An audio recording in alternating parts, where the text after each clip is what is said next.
On today's Question of Faith, is there a new diocesan book club? Hey everybody, this is Question of Faith. I'm Mike Hayes. I'm the Young Adult Ministry Director in the Diocese of Cleveland.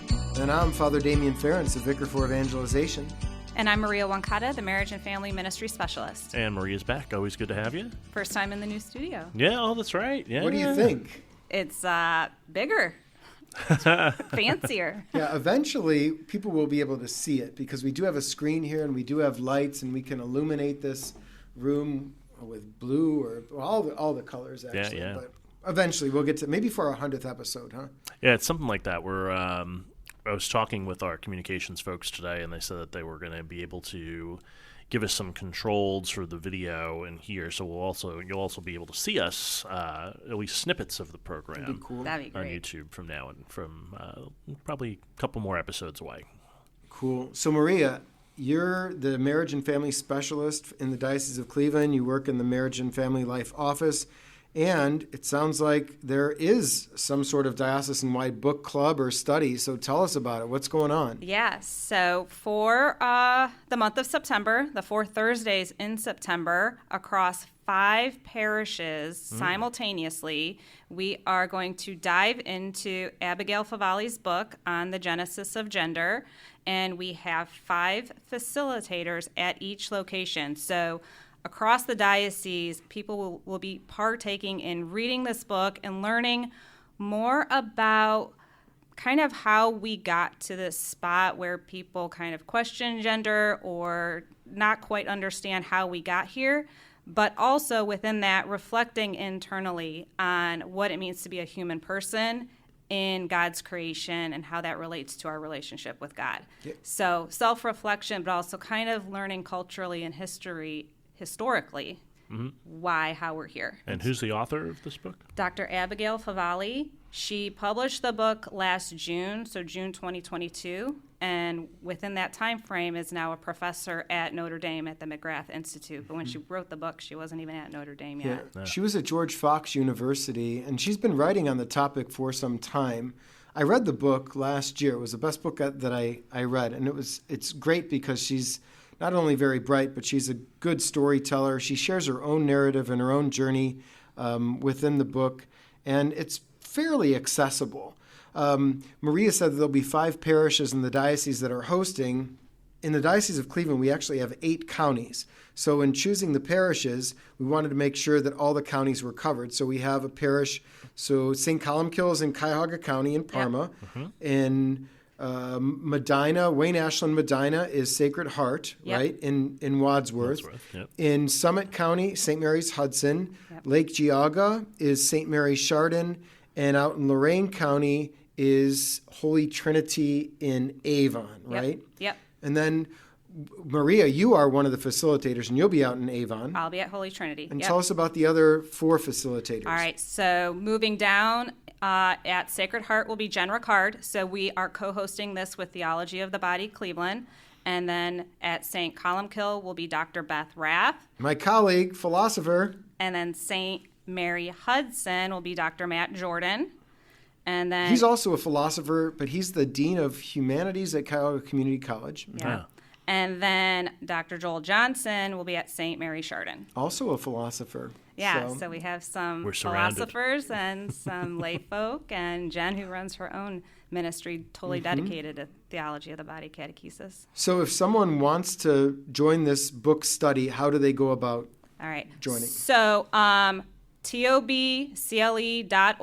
It's listed there. The registration is through Theology of the Body Cleveland. With your registration, you'll get a copy of the book. We're also putting together a workbook, so you'll kind of have cliff notes of each chapter and some reflection questions. So like I said, part of this is also growing in your relationship with God and Jesus, who is incarnate. And so really what it means to be a human person, and then reflecting on knowing how we got to this point. So a very relevant topic, but your impetus as to why will also help you grow personally as well. So personal growth along with relationship growth. So should the folks expect a lecture style, or what is the pedagogy? What's going to be the style of these nights? Yes, so we will have round tables. So part of it is discussion. You're not going into a classroom and have someone talking at you for an hour, 2 hours. So we will guide you through, the facilitators will guide you through reading the book, understanding the book, but then having personal relational discussion with others that are there. It's cool. And so open to anybody. Anybody can join the book club. Open to correct? anyone, yeah. Some people have asked about bringing their kids. I would, maybe upper high school classmen, nothing too young. Sort of but PG-13. Yeah, yeah.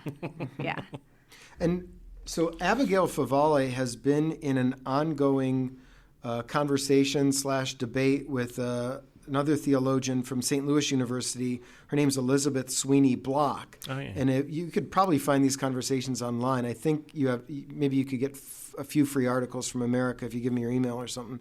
But they've been in an ongoing discussion about the whole gender theory business. And Favale heavily relies upon Pope Francis's work, in particular in Laudato Si. So her work's great, and she'll also be coming to town, right? Yes. So not dependent on doing the book study, but Favale will come in at the end of Saturday, October 28th. She'll be doing a talk for parish ministers in the afternoon at the CPL, but then in the evening, an event co-hosted with Marriages of Grace. She'll be giving a talk directly for parents. Cool. That registration is on Marriages of Grace website. That's great. So could you give us the website? So for the talks, you can get to them from the diocesan website. The links are up there. So dioceseofcleveland.org/MFM, and then just go to our events page, and it's listed there. Perfect. We'll put that in the show notes also. Yeah. Another thing, like with the book and with Favale and Dr. Damien, or Father Damien, you mentioned this. Like it's a very relatable book. Like she's very personable. She's a mother of 4. She's early middle age. Same age as me, actually, but it's very young. Yeah. Yes. Well, yeah. And she tells her own conversion story. So she was not Catholic, found the Catholic faith through her gender studies, and just the little anecdote she puts in of just like being a woman, going through pregnancy, having kids. She relates that all in there. So it just makes her very personable, down to earth, and relatable, which is one of the reasons we chose the book. So it's not like over your head. She's also a fan of Flannery O'Connor and quotes her in the book, which I did not miss when I read it. That's great. And so give us the dates of this again. So it's going to be all the Thursdays in September? The 4 Thursdays of September. So starting Thursday, September 7th. Yeah, so 7, 14, 21, 28, yep. Right? Yeah. And are you hoping that, or are you planning that if you sign up, let's say, to come to your lecture, your course, your meeting place at Holy Trinity Avon, that you would come every night to the same one? Or if you want to try another one, can you do that? Or have you figured that out? Or what do you... Well, good question. I would assume that the location you choose is the one most convenient to you, so it's the one you would continue to go to. Mm-hmm. I would say if you want to travel around and do all 4, reach out to me, let me know, and we'll let the other facilitators know to expect someone new that night. Yeah, I mean, it's simultaneous. So what you get one place shouldn't be too different than what you get at another place. Right. And can a class sell out? Like, are you putting a limit on how many people can go to each class? We don't want to get too many because we still want to keep it intimate and be able to facilitate discussion between people. Good problem to have if you have too many folks. Yeah, we still have 2 weeks to register, so I'm not too concerned about that at this point, except St. Columkill is killing it. So if you want to get to that one, I'd say you'd probably want to register like as soon as possible. And if you'd like to meet not only Dr. Beth Rath, my colleague from Borromeo who's facilitating that course, but also 2 of our friends from the floor, Mary Fugate, who was on the podcast just recently, and Kayla Gill, I know that they're both planning to go to that one. So if you want to meet some more diocesan folks. But if you live out in Lorain County area or the western end of the diocese, you should sign up for the one in Avon, and you could meet Maria Wancata. That'd be great. Absolutely. All right. So church search this week was one of the churches that we mentioned, right? Out in which church was Sacred it? Heart in Wadsworth. Yes. So Jen Ricard will be out there facilitating. The pastor out at Sacred Heart is Father Joe Labach, and the parochial vicar is Father Patrick Schultz. Claire, a good friend of ours, Claire Cordioni, is the youth minister there. We just did a thing on spiritual direction together at Becoming Fire, so that was great. Very cool, because she's in a spiritual She is. direction. She's a facilitated. Yeah, she's a facilitating director. She knows what she's doing. So that's a Hoppin parish. It's a young parish. In fact, two people texted me last night. Actually, one texted, one emailed me that they went to make a holy hour, and the one brought in my new book and saw a woman in the chapel also reading my book. Then it was Tracy Arnone, and then she emailed me, and she's like, Father Damien, I was reading it, and then I ran into so-and-so there. So I thought that was pretty cool. But I think they have a 24-hour adoration chapel there and a big Catholic school, and Wadsworth's a cool part of town. It's like its own little city, although I suppose it's Medina. It's not Summit County. But, yeah, if you've never been to Sacred Heart in Wadsworth, it's worth visiting for sure. Yeah. Two guys in the deacon formation program are from that parish as really? well. Yeah, John Woost being one of them, Bishop Woost's brother. Okay. And they have two deacons down there. They do. I can't think of their names either. I can't. Oh. Deacon Roger is one, and then the other one is Deacon Rich Mitchney. Oh, and right. Deacon Rich he's a beautifully tall man, meaning that he's about my size. He's about 5'6", and he's a dentist. Yeah. So I know who you mean now. A deacon I've met him, dentist. Yeah, he's cool. That's funny. That's cool.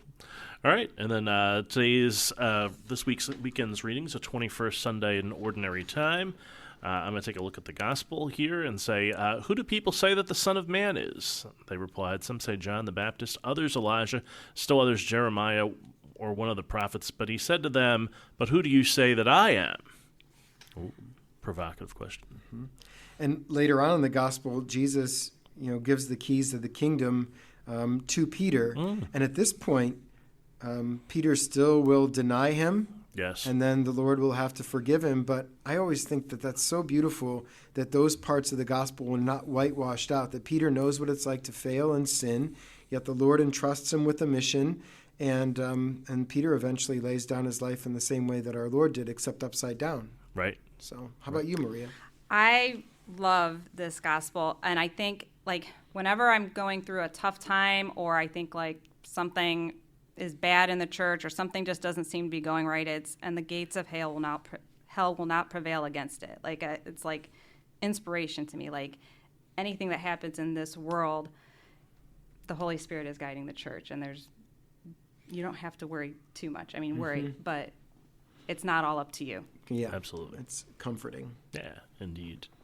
All right, so Genesis Gender, it's going to be 7/14/21/28 in September at various sites. We'll put all of that information in the show notes.